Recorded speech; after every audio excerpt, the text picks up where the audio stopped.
Hayırlı akşamlar arkadaşlar. İnşallah bu akşam da geçen hafta okuma yapmış olduğumuz 11. sınıf Osmanlı Türkçesi kitabından yine parçalar okumaya devam edeceğiz. Bu hafta okuyacağımız parça 181. sayfada yer alan "Sen benim kahyam değilsin" adlı metin. İnşallah onu beraber okumaya gayret edeceğiz arkadaşlar.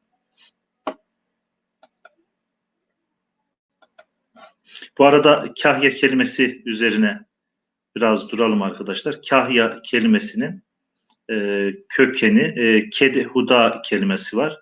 Ked ev demek. Huda yani Allah için de kullanılıyor. Sahip anlamına da geliyor. Tabii Allah için kullanıldığı zaman yaratıcı Allah, insan için kullanıldığı zaman da sahip manalarına gelen bir kelime. Ked huda. Ked huda kelimesi Osmanlı dönemindeki metinlerde çokça yer alan bir kelime. Yönetici, yani belli bir mertebe yönetici, müdür gibi düşünebiliriz. Ketüda kelimesinin zaman içinde değişimiyle, başkalaşmasıyla oluşan bir kelime. Kahya kelimesi bayağı bir değişime uğramış, ama köken olarak kahya kelimesi, zaten kahya çoğunlukla herhangi bir evin, bir ne diyelim ki bir köşkün veya bir çiftliğin yöneticisi anlamında kullanılan bir kelime. Kahya, kethuda da aynı anlamda bir kelime arkadaşlar. Köken olarak kahya kelimesinin kedhuda, yani ked ev demek.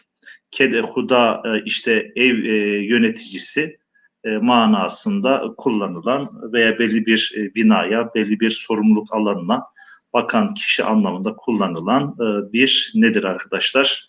Ünvandır veya bir makamı ifade eden bir kelimedir diyoruz ve okumaya başlıyoruz arkadaşlar. Evet, sen benim kahyam değilsin. Karagöz, birinci paragrafı ben okuyayım inşallah. Karagöz, İstanbul'da iken zengin bir Mısırlı olan Kamil Paşa'ya kahya olmuş. Yani onun ev işlerini takip eden bir yardımcı. İktisadı ve idaresi sayesinde birçok israfın önüne geçip dairenin işlerini yoluna koymuş.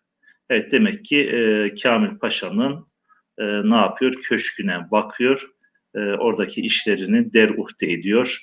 Bir nevi ev yöneticisi, ev yönetiminde Kamil Paşa'ya yardım eden bir konumda. Kim? Bizim bildiğimiz meşhur Karagöz arkadaşlar.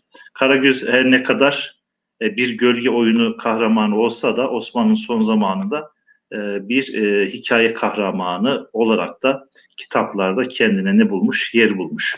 Evet arkadaşlar, ikinci paragraftan itibaren inşallah devam ediyoruz. Sizlerin okumanızı rica ediyorum. Şuradaki o kelimesinden başlayarak şuradaki virgüle kadar, hatta virgülden sonra şuradaki demiş kelimesi noktaya kadar bütün cümleyi inşallah okuyalım. Okuduktan sonra da yazabildiğimiz kadar mesaj kısmına yazmaya gayret edelim. Oradan takip ediyorum. Sümeyye Hanım gelmiş. Hayırlı akşamlar. Hayırlı akşamlar diyoruz. Evet, bu arada sonradan girenler için bir hatırlatma yapalım. Okuduğumuz kitap geçen haftalar okuduğumuz 11. sınıf Osmanlı Türkçesi ders kitabı arkadaşlar. Sayfa 181'deyiz. Kahya adlı kahramanı Karagöz olan bir metin okuyoruz. Kahya kelimesinin kedhüda kelimesinden, yani yönetici anlamına, ev yöneticisi anlamına gelen kedhüda kelimesinden zaman içinde bozularak kahya şeklinde telaffuz edildiğini biraz önce hatırlatmış olduk. Şöyle görüntüyü biraz arkadaşlar büyütelim.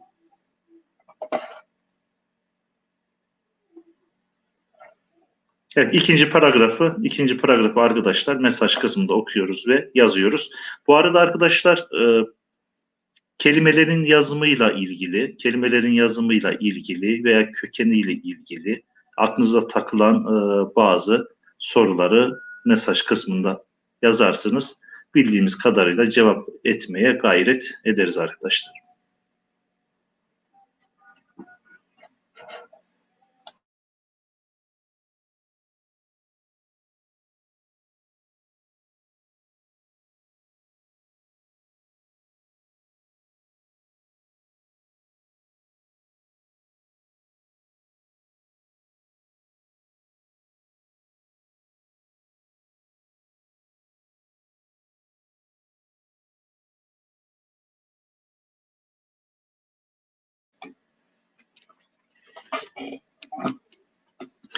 Evet arkadaşlar, devam ediyoruz. Evet, o kelimesinden itibaren okumaya gayret edeceğiz. Zaten yazanlar yazmıştır. Evet, İhsan Bey yazdı. Mesajlar düşmeye başladı. Sümeyye Hanım yazdı. Güzel. Ben de ikinci paragrafın başından itibaren okuyorum. Aheste aheste okuyalım. Siz de arkadaşlar takip edin. O sırada paşa bir gün Beyoğlu'nda, Bey kelimesi bek şeklinde yazılıyor. Başka derslerimizde de zaten söylemiştik ki bey kelimesi şu an y ile telaffuz edilse de eski Türkçe'de arkadaşlar bektir. Sonu k ile zamanla k, g'ye, g yumuşak g'ye, yumuşak g'de y'ye dönüşmüş. Fakat yazım eskide olduğu gibi yani bundan 1000 sene önce diyelim ki Divan Lügat Türk'te nasıl yazıldıysa aynı şekilde yazımını devam ettiren bir kelime fakat telaffuzu ne olmuş? Zaman içinde değişmiş. Beyoğlu'nda bir mağazada mükemmel bir eğer takımı beğenmiş. Ve herifin istediği 150 altını muvafık bularak yani muvafık uygun görmüş, kabul etmiş. Gel konağa Kahya'dan al demiş. Evet, gel konağa Kahya'dan al demiş arkadaşlar. Gel kelimesi bu şekilde yazılıyor arkadaşlar. Evet, Nihal Şahan da yazdı. Birinci diyelim cümlenin birinci satırını veya ilk kısmını yazdılar. Tamam arkadaşlar. İkinci paragrafı yazılmış, okumuş, kabul ediyoruz. Bir sonraki üçüncü kısma veya paragrafa geçiyoruz. Mağaza sahibi eğri alıp konağa gelmiş. Karagöz'ün yanına çıkıp paşanın 150 liraya eğer satın aldığını söylemiş. Evet arkadaşlar, Rika'da sondaki şınlar bu şekilde yazılıyor. Üstündeki 3 nokta kalkıyor ve sona keşide dediğimiz o kuyruk şeklinde ekleniyor. Söylemiş. Karagöz eğri şöyle bir muayene etmiş. Muayene, ayn, göz kelimesinden geliyor arkadaşlar. Yani gözle inceleme anlamında bir muayene etmiş. Bakmış ki arkadaşlar bağlacı Osmanlı Türkçesinde bitişik yazılıyor. Fakat günümüz imlasında ki bağlacı ayrı yazılır. Bakmış ki 40-50 liradan fazla eder bir şey değil dedikten sonra arkadaşlar şu konuşma çizgisinde yer alan Karagöz'ün konuşmasını, söylediği sözü inşallah okuyalım ve mesaj kısmına yazalım. Bakalım Karagöz nasıl itiraz ediyor? 150 lirayı vermek istemiyor. Ne kadar vermeye razı Karagöz? Onu okuyalım inşallah, yazalım.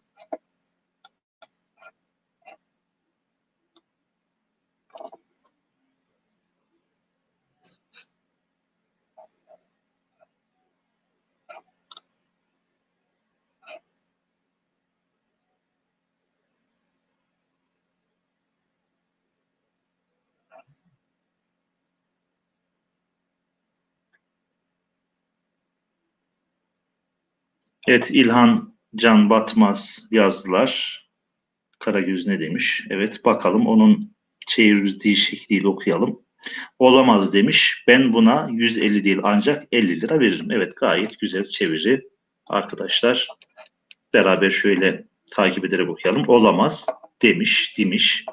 Ben buna na'yı görüyorsunuz arkadaşlar. Kef ve elifin birleşmesiyle oluşmuş rikada bir hece harf diyebileceğimiz şekle girmiş bir yazım. 150 değil ancak 50 lira veririm. Evet, bir sonraki kısma geliyoruz. Arkadaşlar burayı da ben okuyayım inşallah.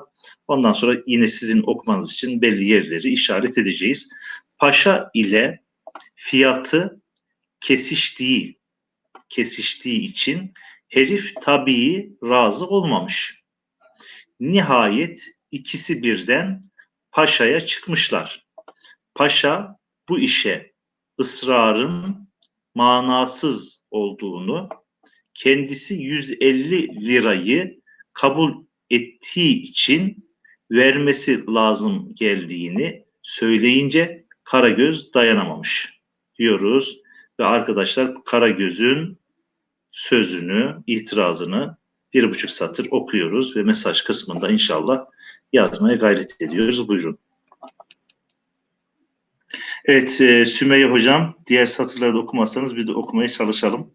Sümeyye Hanım herhalde hızlı yazıyor. İnşallah onun yazmış olduğu cümlelere bakmamaya arkadaşlar ne yapalım? Gayret edelim. Şu da olabilir, tarz olarak. Tarz olarak şu da olabilir. Belki bütününü bir kerede okuma tarzında değil de böyle parça parça okuma güzel olabilir ama yani böyle gözümüz kayabiliyor. Ondan mümkün olduğu kadar artık yapabildiğimiz kadar bakmamaya gayret edelim arkadaşlar. Yani sınıf ortamı olsa veya böyle karşılıklı konuşma tarzında sırayla size söz verme tarzında olsa sorun olmaz. Fakat burada ister istemez tabii bazı aksaklıklar meydana geliyor. Arkadaşlar artık birbirimize ne yapacağız? İdare edeceğiz. Problem yok Sümeyye Hanım. Evet.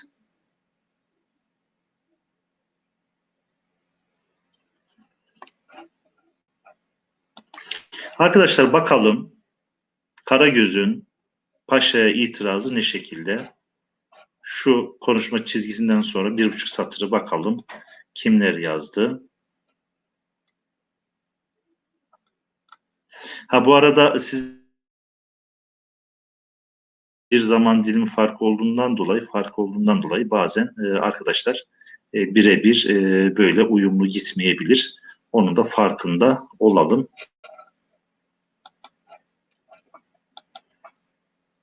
Evet. Karagöz'ün söylemiş olduğu sözü arkadaşlar yazmanızı, evet Nihat Şahan yazdı. Bir kısmını yazdı. O şekilde olabilir. Tabii parça parça yazarsak diğer arkadaşlar. Bir de şöyle olabilir. Yani söylemiş olduğumuz uzun bir cümle ise, uzun bir paragrafsa yani her kısmını yazma durumunda değiliz. Bir kısmını ne yapabiliriz? Yazmayabiliriz arkadaşlar. Artık o sizin o anki durumunuza bağlı. Evet okuyalım. Paşa, paşa. Arkadaşlar paşa kelimesinin farklı metinlerde beşe şeklinde yazımı da var. Beşe kelimesiyle karşılaştığımız zaman bu kelime nedir diye ne yapmayacağız? Düşünmeyeceğiz. Paşa bazı metinlerde beşe şeklinde yer alabiliyor. Sen benim kahyam değilsin. Ben senin kahyanım. 50 liradan 10 para fazla vermem. Evet Karagöz gerçekten Kamil Paşa iyi bir kahya seçmiş. Yani Kamil Paşa'yı dinlemeyecek derecede ev işlerine, iktisada ve israf noktasında dikkatli bir kahya. Ne diyor? Paşa paşa sen benim kahyam değilsin. Ben senin kahyanım 50 liradan 10 para fazla vermem diyor. Son cümleye bakalım arkadaşlar. Son cümleyi de siz okuyun inşallah. Burada hikayemiz bitiyor. Başka bir parçaya geçeceğiz. Evet son cümleyi okumanızı ve mesaj kısmına yazmanızı bekliyorum arkadaşlar. Buyurun.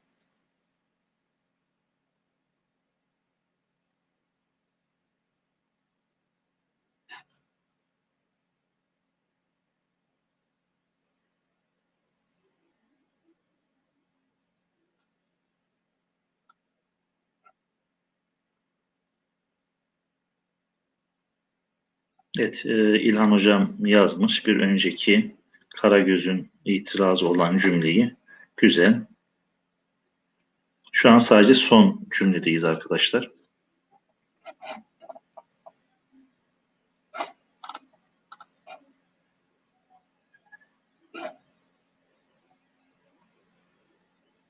Evet okumuşsunuzdur. Fazla da beklemiyorum. Karagöz'ün bu cevabı mal sahibinin de hoşuna gittiği için hemen şeklinde yazılabiliyor. Sulh olmuşlar. Hemen kelimesi arkadaşlar eski metinlerde çoklukla hemen tarzında yazılıyor. Çünkü hem ve an aynı anda bildiğimiz an o en kısa zaman dilimini ifade eden an kelimesi hem an aynı zamanda hemen yani o şekilde orijinali zaten hemen fakat zamanımızda dilimizde hemen şeklinden hemen şekline ne yapmış arkadaşlar? Dönüşmüş. Evet parçayı nereden almış arkadaşlar? Nereden almışız? Bakalım. Burhan Cahid'in Karagöz'ün Fıkraları adlı kitaptan alınmış bir parçayı beraberce ne yaptık arkadaşlar, okuduk. Evet, Köylünün Fazileti güzel bir parça arkadaşlar. Yakup Kadri'nin miydi? Hemen Yakup Kadri Karaosmanoğlu'nun diye hatırlıyorum ama bir bakalım. Ona ait bir metin miydi? Yok. Sıracettin Bey'e aitmiş. Süleyman Şevket'in Yeni Güzel Yazılar adlı 4 ne diyelim ki ansiklopedik kitabından birincisinden bir parça alınmış. Sıracettin Bey tarafından yazılmış bir ne diyelim hikaye veya bir hatıra mı, onu okuduktan sonra söyleyelim arkadaşlar. Evet, yeni parçamıza geçiyoruz arkadaşlar. Evet, yeni parçamız Köylünün Fazileti. Güzel bir parça. Gerçekten Anadolu köylüsünün faziletini, civan mertliğini, o cömertliğini gösteren son derece güzel bir hikaye arkadaşlar. Ben bir giriş yapayım istiyorsanız. Evet, Köylünün Fazileti. Son muharebelerin birinde idi. Bir süvari yüzbaşısı hayvanlar için ot tedarikine memur oldu. Evet, atlı askerleri arkadaşlar süvari diyoruz. Belki çoğunuz biliyor ama bazen böyle hani muhabbete konuşmaya ve bazı kelimelerin de anlamını böyle hatırlatmaya sebep olsun. Atlı askerlere genelde süvari ismini kullanıyoruz. Yaya giden askerlere de ne diyoruz arkadaşlar? Piyade diyoruz. Evet, son muharebelerin birindeydi. Bir süvari yüzbaşısı hayvanlar için ot tedarikine memur oldu diyoruz. Arkadaşlar şuradan itibaren lam ile başlayan birinci kelimeden itibaren cümlemiz şurada bitiyor. Buraya kadar okuyalım. Hatta şöyle yapabiliriz. 2 satır herkes bütün şu 2 satırdaki cümleleri okusun. İsteyen sadece bir cümleyi yazsın diyelim. Evet, 2 satır okuyoruz arkadaşlar. Öyle karar verelim. 2 satırdan da istediğiniz bir cümleyi evet şuraya kadar bir cümle, buraya kadar bir cümle, buradan itibaren bir cümle, yani 3 cümleden oluşuyor. Herkes sadece bir cümleyi yazsın arkadaşlar. Sadece ilk cümleye de odaklanmayalım. Bir kısmı orta, bir kısmı da son cümleyi yazabilir. Buyurun diyoruz ve mesaj kısmından takip ediyoruz.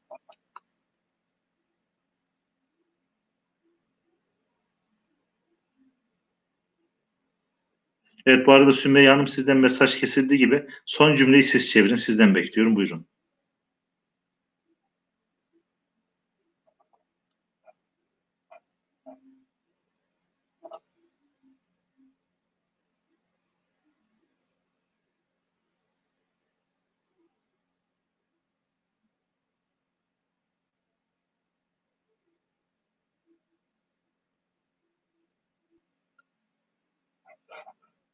Sonradan katılanlar için yine bir hatırlatma yapalım.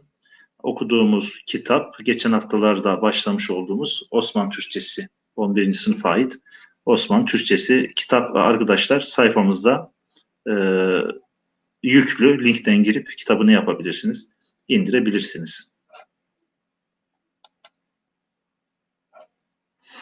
Evet, İlhan Can Batmaz birinci cümleyi çevirdi. Hepsi okundu diye düşünüyoruz arkadaşlar. Başlıyoruz. Lakin, arkadaşlar lakin lamdan sonraki elif gösterilmeden yazılıyor. Lakin uzun okuyoruz. Fakat sadece lamı yazıyoruz. Lakin, hatta eski metinlerde, şiirlerde likin şeklinde arkadaşlar bu kelimenin telaffuzu da okunması da var. Tahmin edersiniz ya. Harp yerinde para düşünülmez. Harp yerinde para düşünülmez. Memleketi düşmana vermemek için herkesten fedakarlık beklenir. Zabit, arpa, yulaf gibi ne bulursa biçecek, para vermeyecekti. Evet, atlar için yulaf, arpa, ot lazım.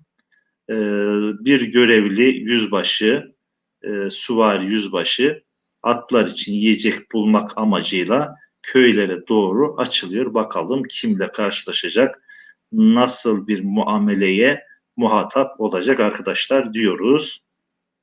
Şuradan itibaren biraz ben okuyayım arkadaşlar. Takip edin. Yüzbaşı müfrezesinin başında ot bulmak için. Arkadaşlar şu kelime elbette ilk baktığınızda evet gibi de gelebilir size. Evet kelimesi, ot kelimesi, öt kelimesi, hatta ütmek, üt kelimesi bu şekilde yazılabilir. Fakat evet yazıldığı zaman çoğunlukla son zamanlarda arkadaşlar veya ince okunacağı zaman elifin üzerine hemze koymayı ne yapıyoruz? Bir alışkanlık haline getiriyoruz. E, Başında, müfrezesinin başında ot bulmak için tayin olunan yere kadar gitti. Burası ıssız bir vadi idi. Ötede, beride küme küme ağaçlar vardı. Hiçbir tarla görünmüyordu. Bir hayli dolaştı. Nihayet bu tenha vadinin bir köşesinde, köşe kelimesinin orijinalde arkadaşlar kuşe, fakat biz köşe diye okuyoruz Farsçadan dilimize geçme. Bir köşesine sıkışmış küçük bir kulübe gördü. Neferler kapıyı urdular, yani vurdular. Beli bükülmüş, ak sakallı, fakir bir köylü çıktı. Evet arkadaşlar diyoruz ve buradaki zat harfinden itibaren şuradaki noktaya kadar arkadaşlar zaten cümleler kısa kısa 1, 2, 3, 4, 5 satırlık o kısa karşılıklı konuşma diyalog kısmını okuyalım inşallah. Mesaj kısmında yazabildiğiniz kadar yazın. Buyurun.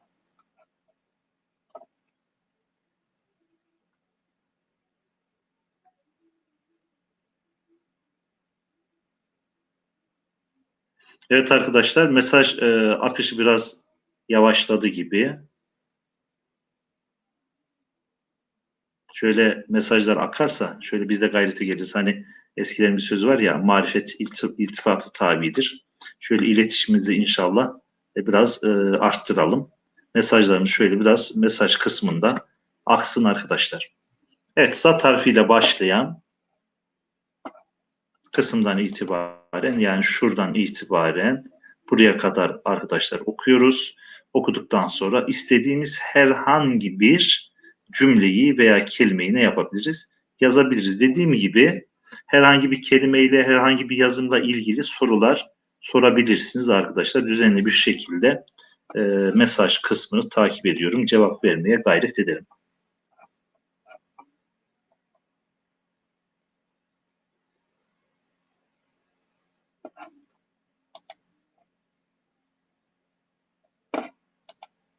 Evet İlhan Can Batmaz'dan mesaj geldi. Güzel. Çeviride problem yok arkadaşlar. Gayet güzel.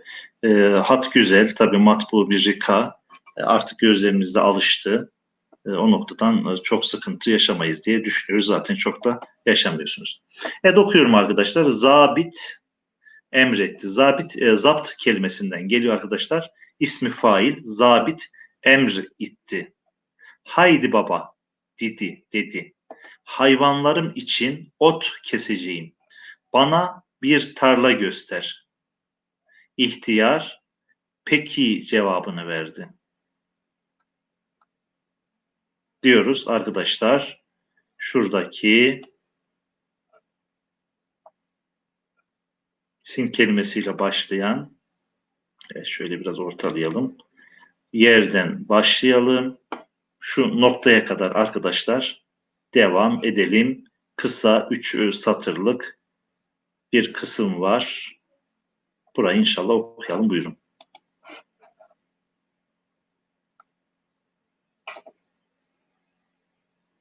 Evet Nihal Hanım'dan mesaj geldi. Zabit emretti. Herhalde yanlış okumuyorsam küçük olduğu için kusura bakmayın Canan diye görüyorum. Canan Tüker'den geldi. Zabit emretti haydi baba diye. Evet güzel.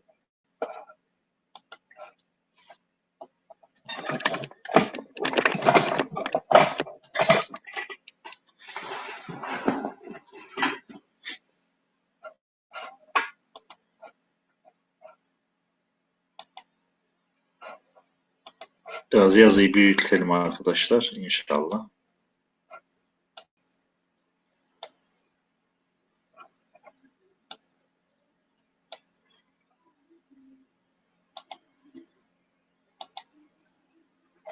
Evet, sinden başlıyoruz arkadaşlar. 3 satır noktaya kadar devam ediyoruz. Buyurun.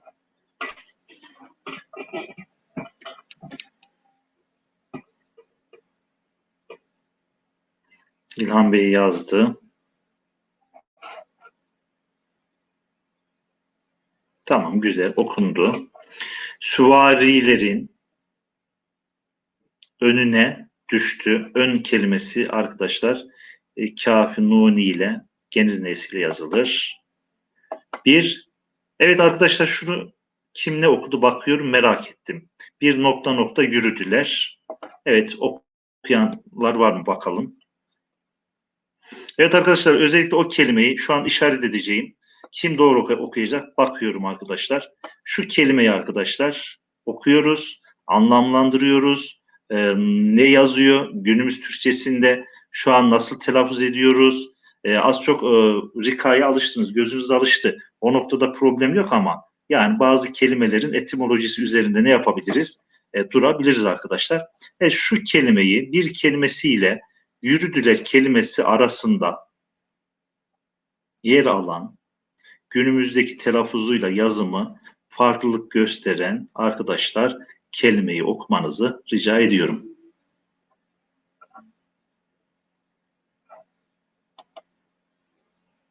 Evet İlhan Bey çarık diye okumuş. Çarık değil. Zaman ifade eden bir kelime diyeyim arkadaşlar. Size bir ipucu vermiş olayım. Zaman ifade eden bir kelime. Evet görüntüyü biraz daha büyüttük. Evet beraberce yürüdüler arada.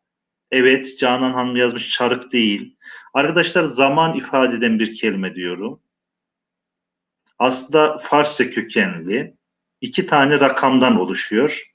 İlhan Hocam çariyin değil. Şöyle diyorum az çok Farsça birden 10'a kadar biliyorsanız, Farsça birden 10'a kadar biliyorsanız, Farsça 2 tane sayı, bu 2 tane sayının bir araya gelmesiyle oluşan bir zaman dilimini ifade eden bir kelime diyorum. Evet biraz daha bekliyorum. Bakalım kimden ne gelecek arkadaşlar. Evet Sümeyye Hanım sizin yazılarınızı göremiyoruz, çevirilerinizi göremiyoruz. Okuduğunu tahmin ediyorum. Evet okursanız memnun oluruz. Evet şu kelimenin okunuşunu arkadaşlar sizden rica ediyoruz. Evet çarık değil dedik, çaryin değil dedik. Farsça 2 tane rakamdan, 2 tane sayıdan oluşan günümüzde kullanılan bir zaman dilimi dedik arkadaşlar. Okuduğunuzu tahmin ediyoruz arkadaşlar. Ben söylüyorum. Bir çeyrek dilimiz dolandı. Çeyrek. Evet arkadaşlar. Bir çeyrek. Evet çeyrek. Çar 4 demek, yek 1 demek. Çarı yek 4'te 1 demek. Yani 1 saatin 4'te 1'i 15 dakika. Evet bir çarı yek yürüdüler. Yani bir çeyrek yürüdüler. Güzel. Evet şunu okuyalım. Yetişmiş, noktaları şöyle ayırıyoruz. Yetişmiş bir yulaf tarlası gördüler. Zabit işte aradığımı buldum diye bağırdı. Köylü mukabele etti. Sabrediniz. İleride daha iyisi var. Arkadaşlar burası gerçekten çok önemli. Yani ahlaklı, güzel ahlaklı bir insan olma, doğru olma, dürüst olma ile ilgili son derece güzel bir örnek. Biraz sonra fark edeceğiz. Zabit ne yapıyor? Bir tarla görüyor, yulaf tarlası görüyor. Tamam diyor, tam benim aradığım tarla. Köylü diyor ki hayır diyor, bekle diyor. Biraz ileride daha güzeli var. Diyoruz, sabrediniz, ileride daha iyisi var. Evet arkadaşlar şuradan itibaren biraz küçültelim sanki satırın sonu gözükmüyor gibi. Tamam gözüküyor şöyle biraz düzeltince. Tamam. Arkadaşlar Y ile başlayan şu satırı okumanızı kaç tane cümle var? 3 tane cümle var. Herkes 3 cümle yazmak durumunda değil. 1, 2, 3 cümle. Bu 3 cümlelik bir satır okuyoruz. Herkes seçtiği bir cümleyi de mesaj kısmına yazsın inşallah diyoruz. Evet, çeyrek. Evet, çeyrek. Güzel, tamam. Çariyek. Yani şu anki telaffuzla çeyrek diyoruz arkadaşlar. Evet, gayet güzel. Böyle orijinal haliyle zaman içinde tabii ki değişmesiyle, telaffuzuyla ilgi çeken, dikkat çeken böyle değişik kelimeler var. Biraz önceki kahya, kethüda kelimesinden. Ket ev demek, hatta kedi kelimesi, kedban kelimesi, kezban kelimesi. Arkadaşlar kedbanu hep buradan geliyor. Ket kelimesiyle bağlantılı. Kedbanu, kedban zaman içinde kezban oluyor. Meşhur kezban kelimesinin kökü de ket kelimesiyle bağlantılı arkadaşlar. Ket hüdadan bozularak kahya kelimesi ne yapmış? Günümüze ulaşmış diyoruz. Evet, şu satırı okuyoruz. Aynı kelime biraz önce okumuş olduğumuz aynı kelime burada da var arkadaşlar. Farsça çağrı yek, günümüzde çeyrek kelimesi burada da yer alıyor. Evet, devam ediyoruz arkadaşlar. Okuduğunuz varsayıyoruz, okumuşsunuzdur. Yürümekte devam ettiler. Bir çağrı yek, çeyrek daha gittiler. Bir 15 dakika daha gittiler. İkinci bir yulaf tarlası daha göründü. Şurayı ben okuyorum. Atlardan indiler, yulafları biçtiler, hayvanlara yüklediler. Evet, ondan sonra arkadaşlar şöyle yapalım. 1, 2, 3, 4 satırlık çok da uzun olmayan bir bölüm var. Bunun için 2 dakika arkadaşlar size zaman tanıyayım. Herkes okusun. Okuduktan sonra da isteyen istediği satırı ne yapabilir? Mesaj kısmına yazabilir diyorum. Haydi buyurun, bismillah.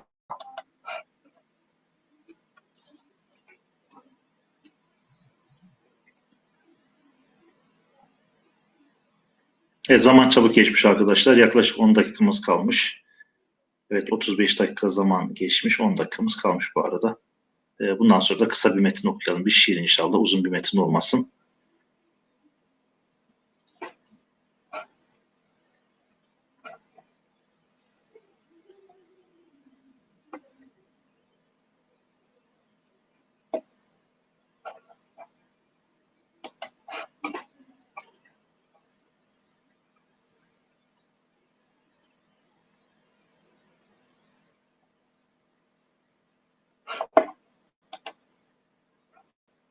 Gerçekten hikayenin son kısmı son derece güzel arkadaşlar.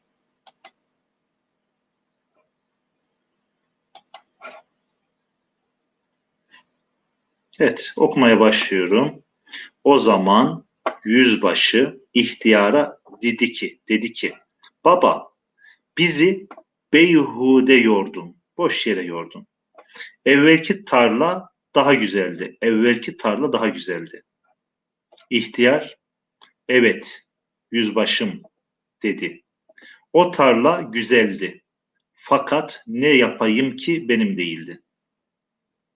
Evet, gerçekten cevap son derece manidar, yaşanmış bir olay. Evet, yüzbaşım dedi. O tarla güzeldi fakat ne yapayım ki benim değildi. O ihtiyarın yerine kendimizi koysak aynı erdemi gösterebilir miyiz? Şu anki toplum yapısı, insan yapısı olarak biraz böyle başımızı iki elimizin arasına alıp düşünmemiz icap ediyor arkadaşlar. Evet, bir sonraki metnimiz bir şiir olduğu için rahat okunur.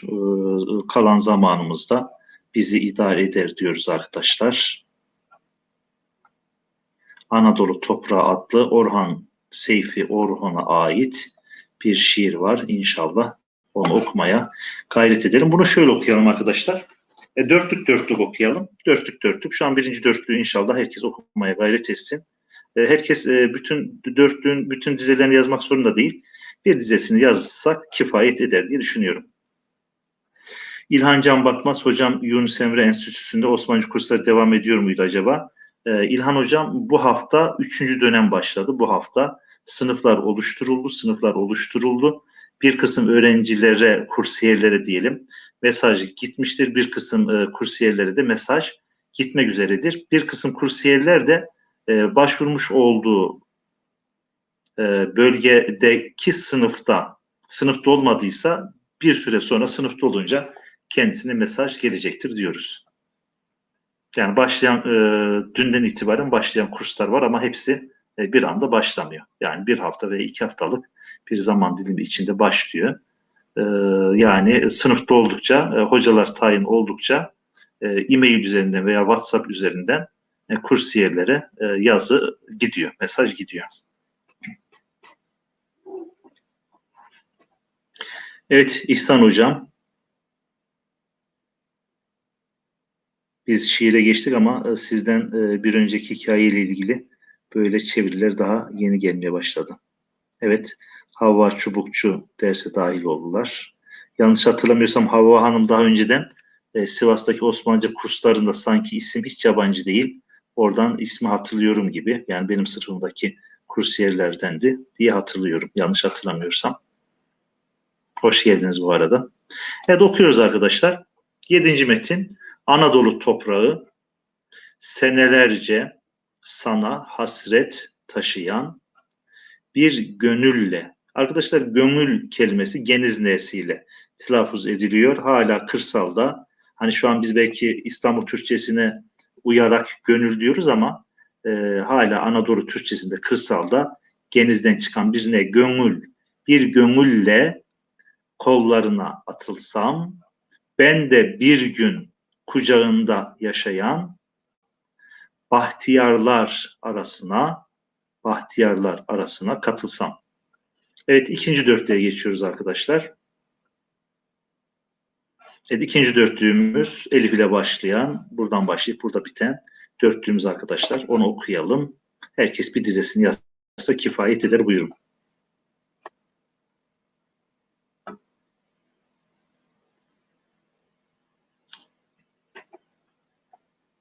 Hava hocam hala Sivas'ta mı? Sanki Sivas dışında bir yere taşındınız acaba diye böyle aklımdan geçiyor ama tam net emin değilim.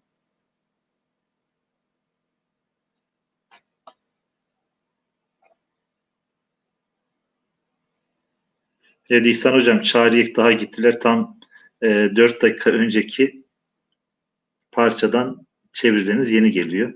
İşte bazen internetin ne oluyor, böyle cilveler oluyor diyelim arkadaşlar.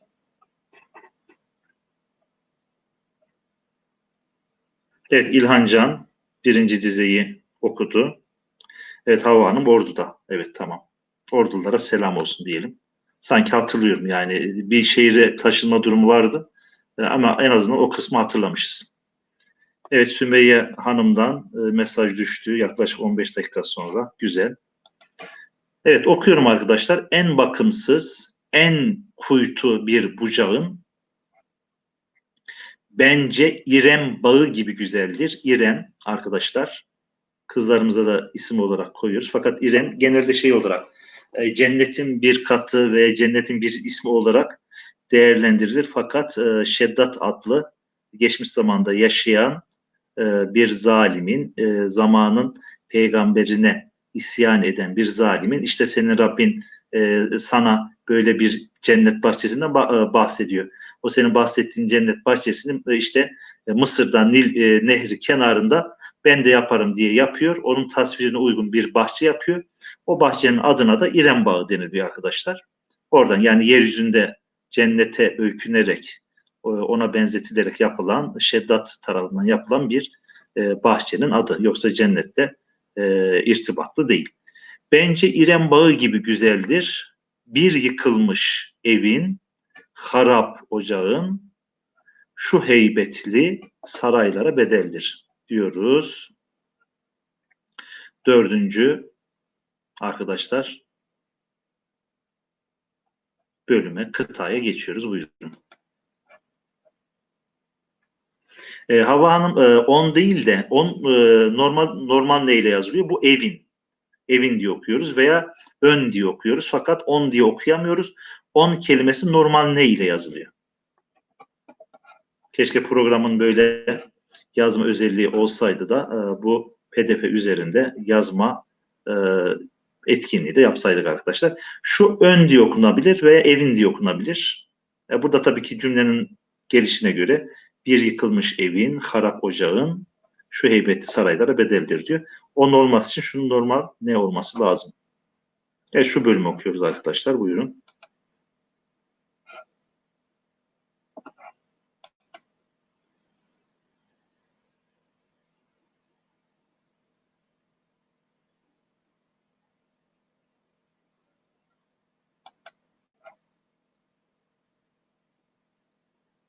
Evet, şu kelimeyi okuyalım arkadaşlar. Biraz kolaylık olsun diye üstüne ötre konulmuş.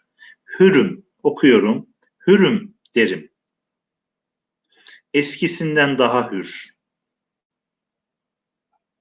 Zincirinle veya zincir, tabi zincir fakat sonradan zincir diye telaffuz etmeye başlamışız. Zincirinle bağlansa da ayağım şimdikinden daha ferah görünür. Zindanın da olsa bile durağım. Zindanın da olsa bile durağım. Evet arkadaşlar, son 2 dörtlük veya kıtamız kaldı. Onları da biraz seri okuyalım. Hatta şunu ben okuyayım, son bölümü sizin okumanızı rica edeyim. Yalnız senin tatlı esen havanda kendi milli gururumu sezerim. Yalnız senin dağında ya ovanda başım gökte alnım açık gezerim diyoruz. Son dörtlüğü de size havale ediyoruz. Buyurun.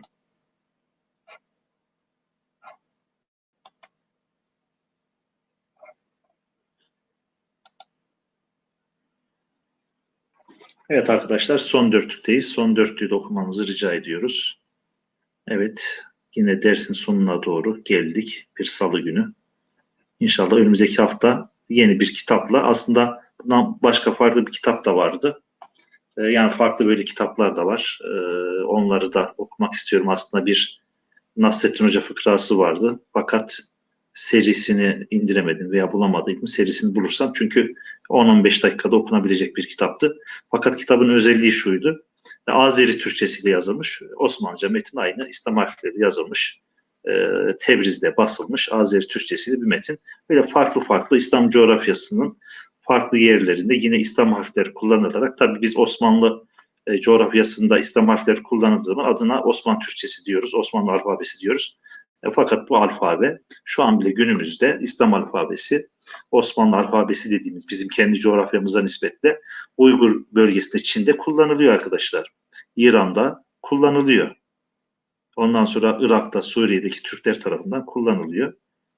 Veya Orta Asya'daki bazı cumhuriyetlerde hala dini tedrisatta İslam harfleri kullanılıyor arkadaşlar. Evet, son bölümü de okuyoruz.